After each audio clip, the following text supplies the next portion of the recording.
नमस्कार, आपण पाहता हिरकणी न्यूज.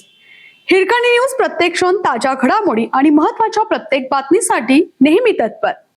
शिकारीचा थरार, गोळीबारात एक जण ठार, घटनास्थळी तलवार सापडल्याने गुढ वाढले, डाव कोणी साधला?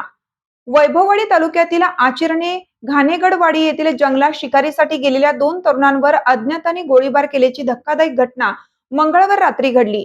या हल्ल्यात सागर सुरेश पोटळे वय 31 या तरुणाचा जागीच मृत्यू झाला असून कृष्णा सुरेश कातकर वय 26 हा गंभीर जखमी झाला आहे. या घटनेमुळे संपूर्ण परिसरात खळबळ उडाली असून शिकारीच्या नावाखाली हा घातपात होता की काय अशी शंका उपस्थित केली जात आहे.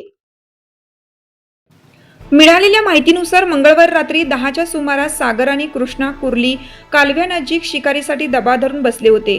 यावेळी दुचाकीवरून आलेल्या दोघांनी त्यांच्यावर थेट गोळीबार केला आणि दरडेवाडीच्या दिशेने पलायन केलं. सागरच्या छातीत गोळी लागल्याने तो जागीच कोसळला, तर जखमी कृष्णाने कसाबसा वाडीतील आपल्या मित्रांशी संपर्क साधला.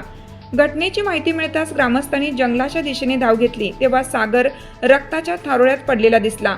दोघांनाही तातडीने ग्रामस्थांनी घरी आणले आणि त्यानंतर पोलिसांना पाचारण करण्यात आलं.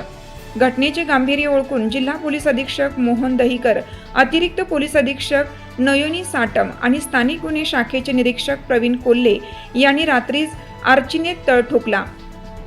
पोलिसांनी दोघांनाही कणकवली उपजिल्हा रुग्णालयात हलवलं, मात्र सागरला मृत घोषित करण्यात आले. जखमी कृष्णावर सध्या खासगी रुग्णालयात उपचार सुरू असून त्याची प्रकृती गंभीर आहे. जखमी कृष्णाने पोलिसांना दिलेल्या माहितीनुसार हल्लेखोरांनी पांढरा टी-शर्ट आणि काळी हाफ पॅन्ट घातली होती. मात्र रात्रीच्या किरण अंधारात आणि खांद्याला गोळी लागून जखमी अवस्थेत असतानाही कृष्णाला हल्लेखोरांच्या कपड्यांचा रंग इतक्या स्पष्टपणे कसा दिसला?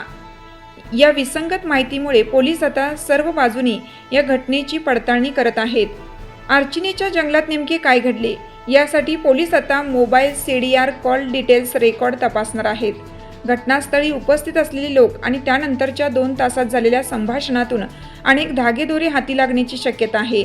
या प्रकरणाचा गुंता सोडवण्यासाठी फॉरेन्सिक आणि श्वान पथकाचीही मदत घेतली जात आहे.